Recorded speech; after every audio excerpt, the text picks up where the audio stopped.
Hey everyone, new dad here, Uncle Tickles. Got some very exciting news. Since we last spoke, I had mentioned, we were looking for our first Patreon, and we got our first Patreon. We didn't just get our first Patreon; we got two Patreons, and it's come to my attention. Not everyone knows what Patreon is, so before we get into today's episode, let me take a second to just let you know, in case you didn't, Patreon is where you can help support content creators like myself monetarily, or in other words, with money. This is how a lot of people are able to do this full time. I'm very far from that.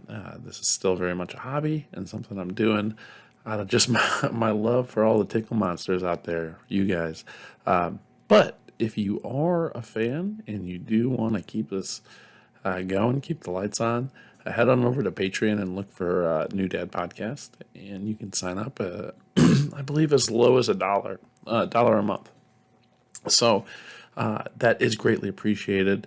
I can't begin to thank History of Westeros, who was the very first one. They beat Laura Brandos out by just a hair.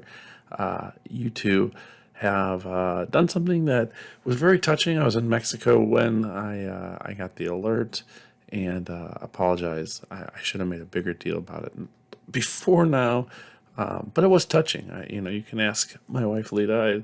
Had a moment where I really, expressed to her, not just the gratitude I felt for that support and the belief in the podcast, but also, it's when you do something like this, you're putting yourself out there. I think that there is an expectation. There's certain people in your life who you think are going to be, at the forefront of supporting you, and that support can come in a bunch of different ways. And, we have received a ton of support from a lot of people.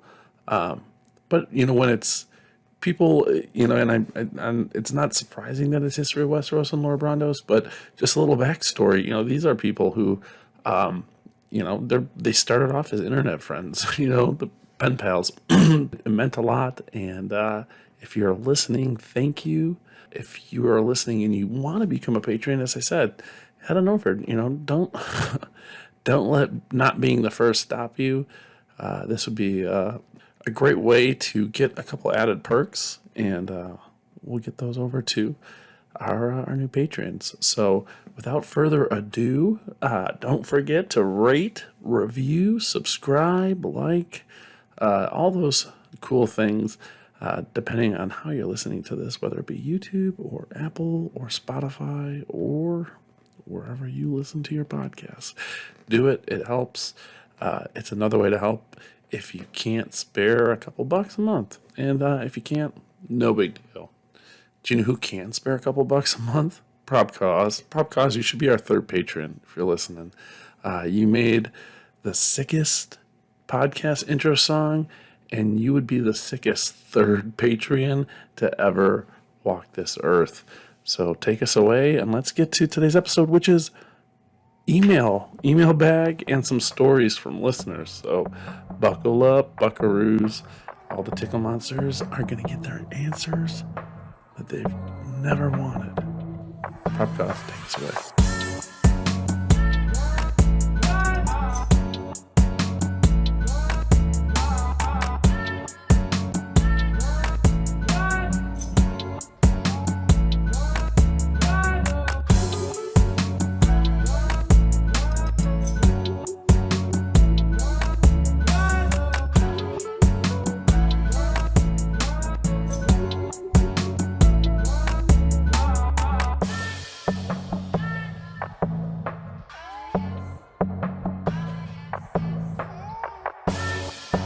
Okay, we are back.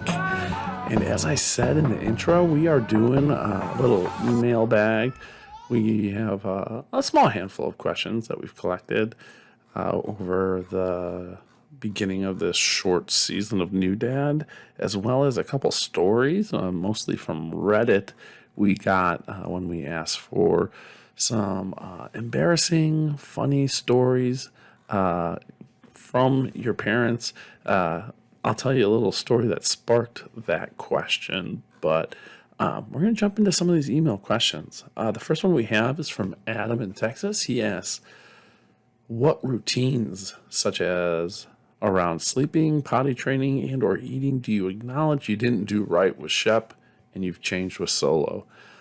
We're at a point now where I think, for better or worse, I feel like I did just about everything wrong with Shep. And obviously I know that's not accurate because he's a great kid. But, we certainly spoiled him. I certainly spoiled him.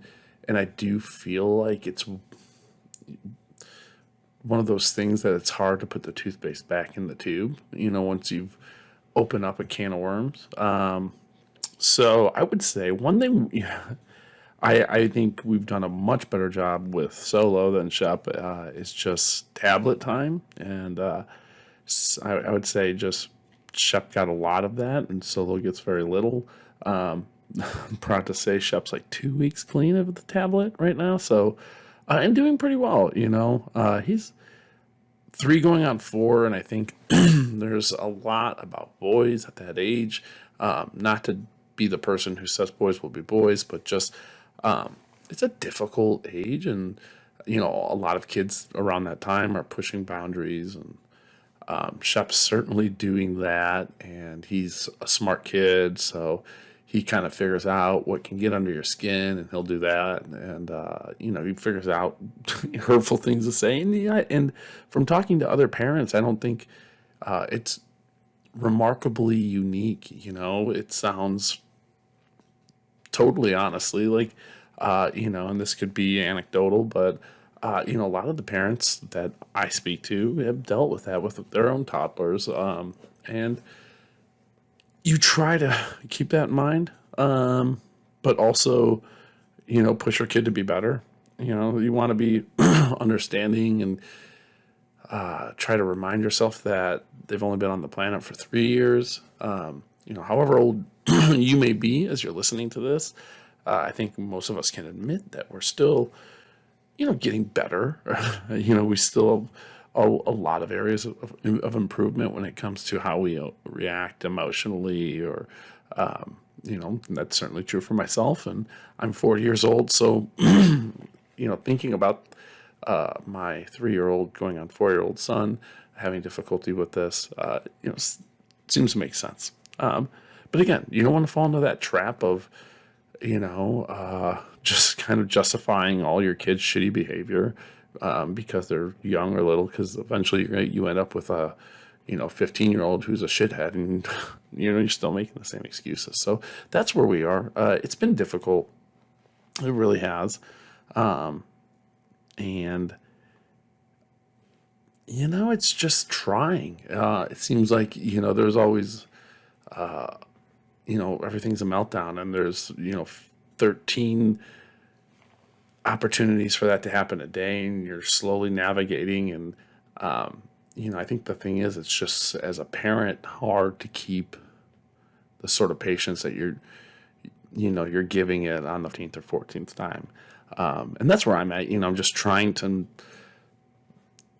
stay consistent and remind myself that it's not personal, and that he's a kid and doesn't understand. And no matter how frustrating it may be to hear the same question or to have the same meltdown in the same day, it's not personal. And in that vein, I would say that there is still an aspect that, like, even on the worst days, it's better than a lot of days at my previous job. So take that with a grain of salt. As far as like sleeping and potty, sleeping, first of all, we did everything the same with Shep and Solo because they were both pretty good sleepers. And again, I think this one more than than the what we were talking about originally with 3 and 4-year-olds acting out and pushing boundaries, and I think this is more anecdotal, our experience with sleep. Lita was really good. I think I've mentioned this in earlier episodes. She was really good about the safe sleep training, and you know, knock on wood, they've been pretty good with that. Eating, gosh, I probably let him snack too much still, but Solo's a great eater. Shep's gotten much more picky. And I don't know that we've changed anything. And it's the other thing that's difficult with changing, is that, as I mentioned, there's an aspect of it that's kind of like the toothpaste is out of the tube. So, and you can't let one kid do something and not the other. So if you're going to let one kid do something, you kind of got to let the other, which adds this other level of, addressing some of your parenting failures. It makes it a little more difficult. So there's always that. Hopefully that answers your questions, Adam, and not too long-winded. The next question from Chase in Oklahoma. What is more important to you, that the boys like the Bears or Game of Thrones? So for our listeners that don't know, I'm a Chicago Bears fan, and that's what this question is in reference to. And obviously, if you listen and pay attention, I'm a huge fan of the Song of Ice and Fire novels. Chase, we should be calling them a Song of Ice and Fire, not Game of Thrones. So here's the thing. And this is something I think, again, I've talked about in other episodes previous to this, but as I've gotten older, the sports become less and less important. And part of that's just having less and less time to consume all the different sports. The Bears are certainly one of those exceptions to the rule where I still make time. I record the games. I don't watch them live all the time. Or, in fact, the last couple of years, it's been rare to watch a game as it's happening. But I will try to stay away from my phone on Sundays until I'm able to catch up and watch it. And I do, for better or worse, love that team. And there's become this relationship with me in sports where it does feel a bit more like a guilty pleasure or a vice, even to a degree, or just something I'm embarrassed of. I guess guilty pleasure is probably a better word for it. Now, the Song of Ice and Fire, I'm going to have to lean towards that because I feel like if they're into that, that means they're probably readers, and that means I've probably done a pretty good job versus if they're just into the Bears. And the Bears have let me down so much these last couple of years. They'll always be my team, and I'll never root for another team, but it's just, I feel a little bit like, someone that's been in a toxic relationship with a parent, and, it's family, so you can't really like divorce them, but you can kind of take a couple steps back and say, we'll always be family, but I don't have to necessarily always be there to have to watch or experience this. And I'm getting close to being like that with the Bears. So my answer would be a Song of Ice and Fire, Chase. Matt from Ohio asks, what age is too early to let your kids watch certain PG-13 movies? Goes on to ask, what about rated R movies? So I did the research, Matt. I had to actually look because my gut told me that I've already let Shep watch a PG-13 movie. And sure enough, Shep's first full-length feature film that wasn't not animated was Jurassic World Fallen Kingdom, which is PG-13. So Shep was 3 years old when he first watched his first PG-13 movie. So I'll say three is about the right age for certain PG-13 movies. Anecdote, for those Jurassic Park fans who are familiar with that member of the franchise, there's a scene, it's quite heartbreaking. It's a long neck, and as the volcano's erupting, it missed the boat quite literally, and it's stuck on this island, about to get taken over by lava. Shep had us watch this scene probably like 5 or 6 times, and was like feigning sadness and like, ooh, fake crying. He knew it was supposed to be sad, but I don't think he actually found it sad. I think he just found it humorous to pretend to be sad and see our reaction to that. So, As far as rated R movies, again, I bet you I could find a rated R movie that I would allow Shep to, or that I would think, or debate letting him watch. He wants to watch Child's Play, and I mentioned that again on another episode. But I'm clearly not going to let a 4-year-old watch it. But it's Jaws. Maybe is rated R, and it's one that I think I would probably be close to letting him watch. But ultimately, I don't know. I think the important thing to realize is that kids are probably going to watch these things at some point. It's probably better for them to watch them with a parent so they can ask questions and you can talk to them about it than to watch with like an older cousin or a buddy on a sleepover or some shit. So that would be my 2 cents on that. So I don't know. Kind of read your kid, and if you think your kid's going to be like staying up late to watch rated R movies, then perhaps figure out what he's into and then watch one with him. Thanks for the question, Matt in Ohio. Here's another one here in a second. So Travis from Maryland says, is there any merit to the saying, spare the rod, spoil the child? So I think the easy way to tackle this is there any merit to hitting your kid? No, I don't think so. I don't think there's ever a reason to strike your child. No matter, regardless, even as someone who's struggling greatly to find ways to discipline their kid, the idea of hitting them, even in a way that is, I guess more, what's the word I'm looking for? Corporal punishment than like abuse. I don't know if that's even the right way to say it, but, spanking, maybe that's the word I'm looking for, but no, I don't think there's any merit to spanking.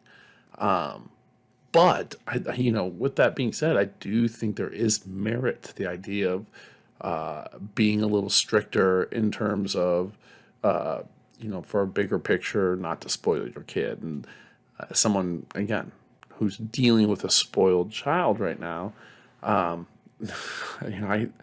I wish I could go back and give a little bit more tough love. It's not my nature, but seeing what it's kind of created and the scenarios that we're kind of facing at this point, I've created them myself, and and it's kind of a bed that I made and I have to lay in it.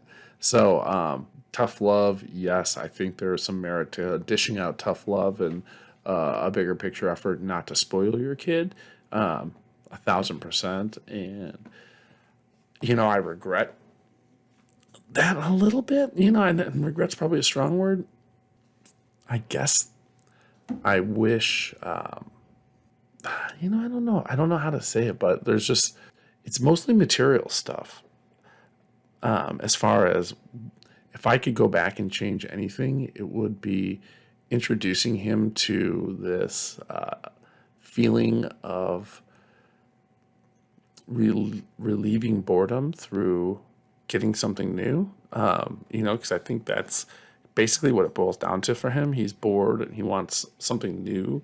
And, even though I know that you give him that new thing and no exaggeration, maybe 5 minutes after playing with it, he wants something else new, and that's just like the mentality of it. So he's looking for a fix, right? And so I've essentially introduced this dopamine hit that he receives through getting new stuff. I regret that. If I knew that that's essentially what I was conditioning him for, then of course I would have handled it different. So that's really, I think, really the nuts and bolts of what we're dealing with right now. Matt from Ohio, second question here. Following up on Travis's question about sparing the rod, who are your top 3 rods? Mine, let's say my favorite is Rod Jeremy, and maybe outing himself as not the biggest porn aficionado. I believe it's Ron Jeremy there, Matt. But my 3 favorite rods, number 1, Illinois' favorite governor, Rod Blagojevich. Yeah, he's, I think, out of jail now. Yeah, Trump pardoned him. Rod is out. Number 2, Rod Stewart, probably the low hanging fruit one. And then number 3, Rod Tidwell from Jerry Maguire. I believe that's Cuba Gooding Jr.'s character. So those are my 3 favorite Rods. Thanks for the question, Matt.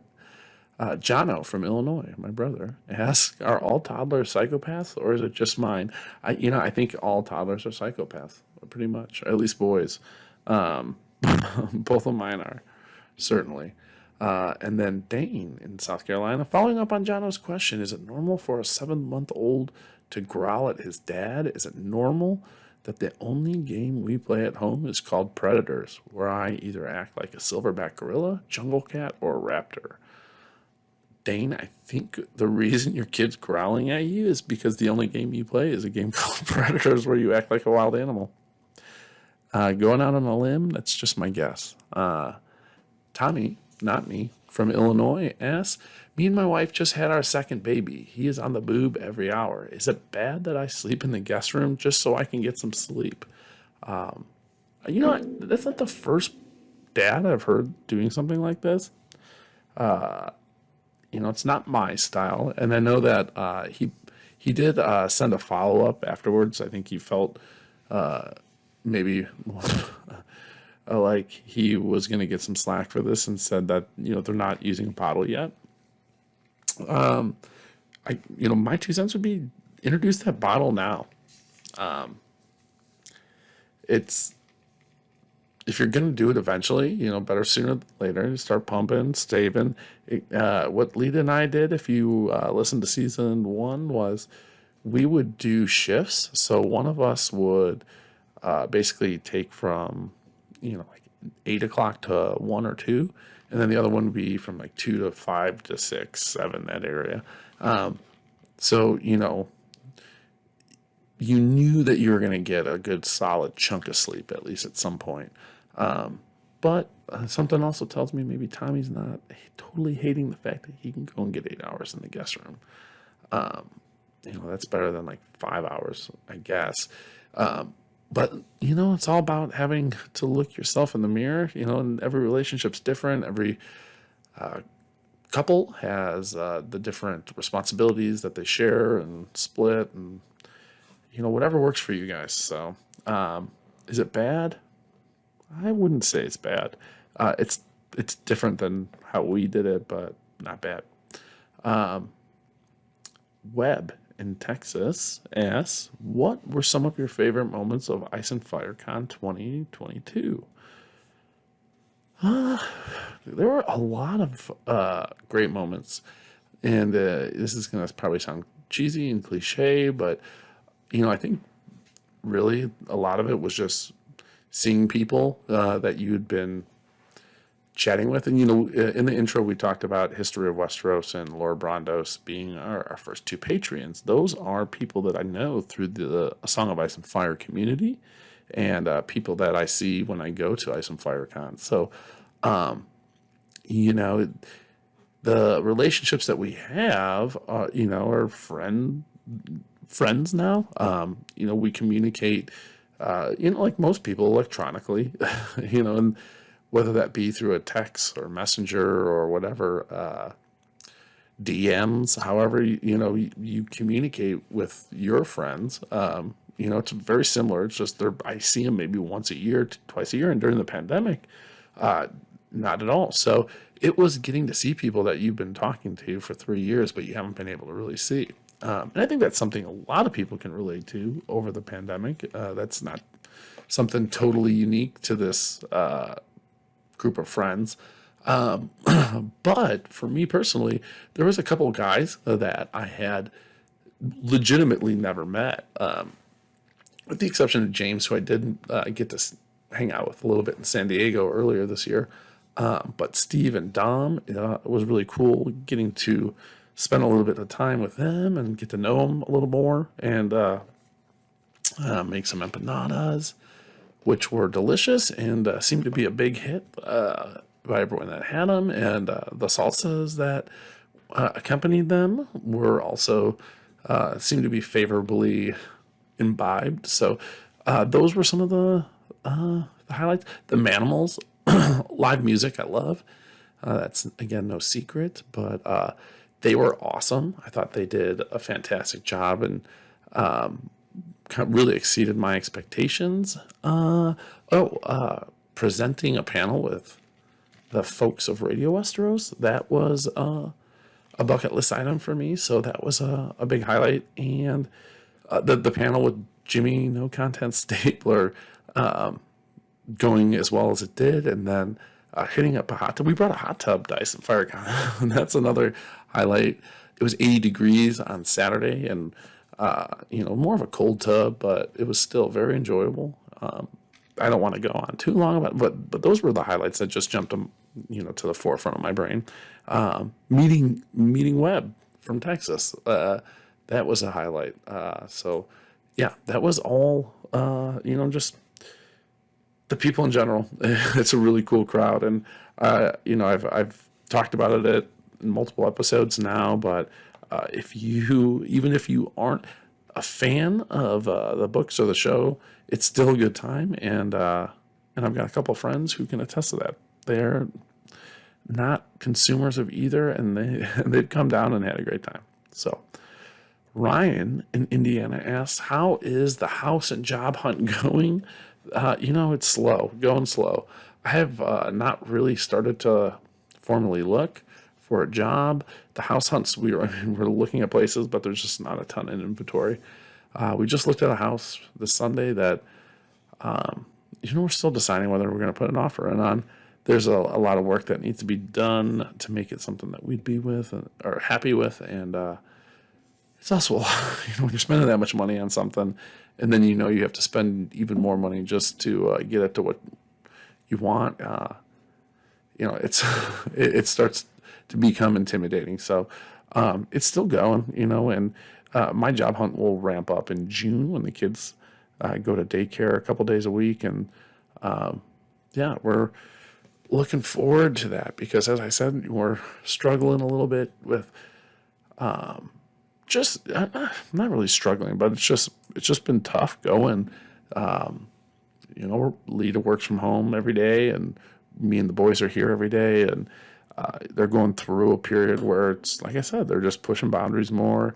There's more yelling, there's more chaos, more meltdowns, and I think allowing another adult to deal with that and having the kids have exposure to another adult and another style of discipline, another voice, all of that's going to be good. It'll be good for them. It'll be good for us. So we're all looking forward to it, even though there will be tremendously sad too, to a degree.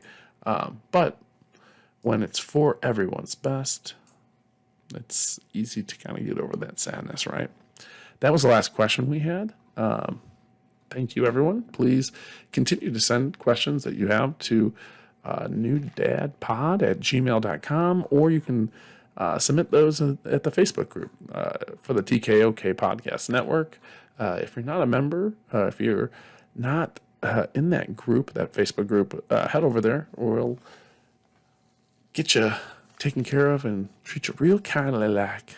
So now we're going to go to some questions. And I had submitted over in the world of Reddit, and what kind of spawned this question was an infamous story that Lita likes to tell. It was her first family holiday with the Pappases. I believe it was Easter, and she came over for Easter dinner, and as we dug in, the first course, of course, salad, and she was expecting some sort of tongs to be brought out to help transfer salad to the bowl and to plates. And much to her horror and chagrin, we all reached in with our hands and took a handful. And that's what we used to fill our bowls. I grew up thinking this was pretty normal, I guess. It wasn't until she pointed out that it was really fucking gross and weird that I became a little self-conscious. So I asked, Reddit, was there anything like this? or have you experienced any embarrassing moments at the hands of your parents or child? Here's what we got. This story I just labeled as racist, question mark. So Ryan from Reddit writes, I want to preface this saying that we are very anti-racist home. Sounds crazy, but needs to be said. LOL. I feel like if you have to say that immediately, you know the story is about to be racist. Anyway, we live in northern Michigan. Again, not helping your anti-racist claims, but I've met some nice people from the UP.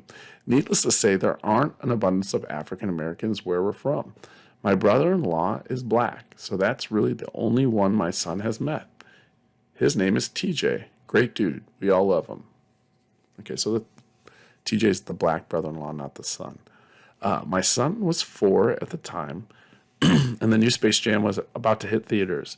So I was priming him with watching the original and old Jordan games. Okay, you're starting to win me back here, Ryan. Which he loved. Okay, the son is a Jordan fan. Starting to like dad and son a little bit more. About a week after us seeing it, my son is in the living room, excited to show me basketball tricks. After he's done, he goes, Dad, I'm doing tricks like TJ on TV. I didn't understand what he was talking about until I realized he was referring to LeBron James as TJ. I had to explain to him not all black guys are named TJ, and his name was LeBron. Everything was cool. Cut to about 2 months after, and he's playing in the sandbox at my brother-in-law's house, who heard the previous story and laughed. Not sure. All right. Questionable whether I would have told my brother-in-law this story, but okay. Ryan's a little more transparent than I. He gets his hands all dirty from the dirt. Oh my gosh. And my son holds his hands up and says, Look, I'm like TJ. And my wife and I looked at each other in horror. And my brother-in-law is in tears, laughing. Thank God he has a good sense of humor. But good God, my son needs to get out more. I hope you guys can appreciate the story. And if it doesn't make the cut, I totally get it. Ryan. Yeah, I mean, I guess this is basically like, hey, my son inadvertently did blackface and we all got a good laugh out of it. And I don't know. Maybe I'm being too harsh. Tickle Monsters, help me out here. Is this racist or not? I can't tell. Just to justify it feels like the brother-in-law is being used here as a way to justify it. Like, hey, it's not, we all laughed about it, but so did he, so that's why it's not racist. I'm not racist. I had sex with a black guy. This is the equivalent of that. All right, Reddit, 0 for 1. Chuck E. Cheese. We'll save Chuck E. Cheese here. I'm going to do dad farts. Dad farts is next. One time we were going food shopping and I was in the car park with my father. Immediately, I'm not sure a human being wrote this. This seems like either a bot or an alien. We were going food shopping. I was in the car park with my father. This could just be also someone from another country, so I apologize. We parked between 2 cars. While we were walking, he got out of the car, turned around, closed the door, and did a massive fart. See, the way that's being phrased, did a massive fart. This is probably not a human being. This is for sure an alien. I started bursting out laughing because he didn't notice there was a woman on a call in the car next to him where his bum was.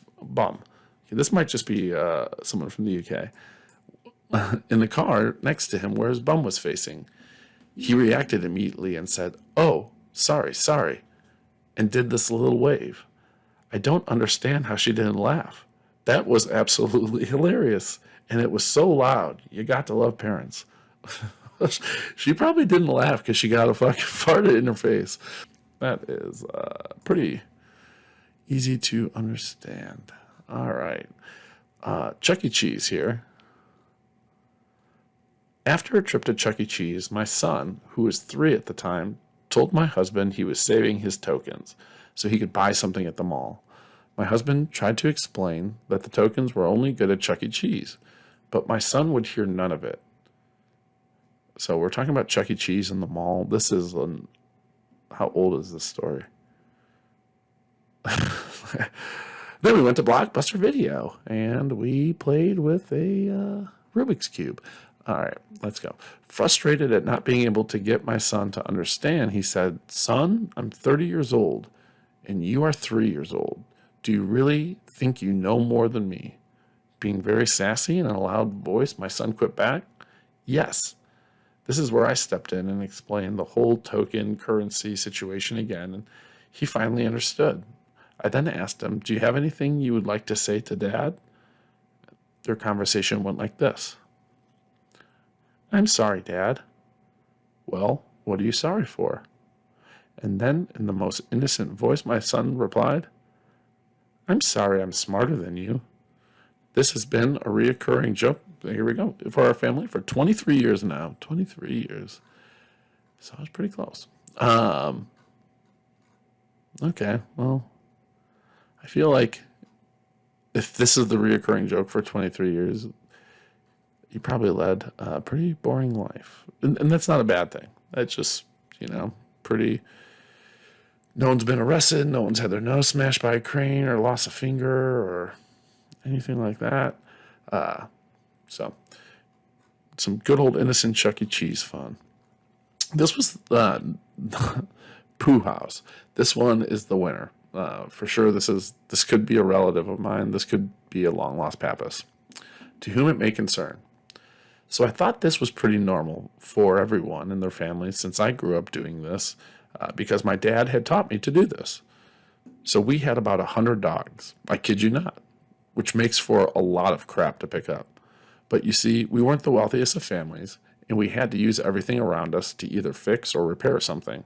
For instance, we would go into the woods and cut down a tree and shave it down and cut it into small chunks to fix the house and whatever else we might need to fix. Back to my story, though. We had a lot of dogs, which made a lot of crap. Well, my dad had taught me that if you mix dog shit with wood glue and sawdust, it acts as an insulator. So right before winter, we would roll around my brothers and gather up as much. Hold on. We would roll around my brothers. Okay. They're not rolling around in the dog shit. They're just, him and his brothers are like rolling around the property. And they would gather up as much dog crap around the yard, which again was not hard to come by, and mixing glue and sawdust from the ground and mix it in a big pail. We would then go in the attic and start to cover the cracks and bare spots with this paste. I don't know if I would call that a paste. It doesn't stop there. My dad was insistent that we use it other places in the house too. Windows, walls, kitchen appliances, you name it, we put crap on it. Again, I thought this was pretty normal until I reached the age of about 10 or 12. When I went to a friend's house who was having part of his house fixed up, I remember asking, or more telling, my friend's dad, "Hey, mister, we got plenty of dog shit if you need help patching those cracks." The look he gave me kind of put me back. I didn't understand until I went home and told my brother what had happened. He was older and had to explain to me what had happened. I grew up a little that day, became wiser. Phil, I don't think I have any relatives named Phil, but again, this is something that for sure could have happened to us. I appreciate you sending that story in. We're going to find you. We're going to send you some new dad stuff, Phil. If it breaks, don't put poo in it. All right, buddy. Thank you again for sending your questions and your stories in. We'll probably do this again if we get another handful of questions before the end of the season. I always like doing these sort of episodes. It's I don't have to find a guest to do them, and it's a nice little masturbatory exercise in narcissism. Sit in front of a camera and talk, spout off, pontificate as if what I'm saying actually means anything. So thank you for listening. We will be back next week with a brand new episode for you. Again, head to Patreon, support us monetarily. And if you can't do that, then hit the like button, leave a comment below, rate, review, share this episode with someone who you think might like it. And be sure to tell someone you love them. Uncle Tickles loves you, Tickle Monsters. See you next week. Prop Goth, take us away.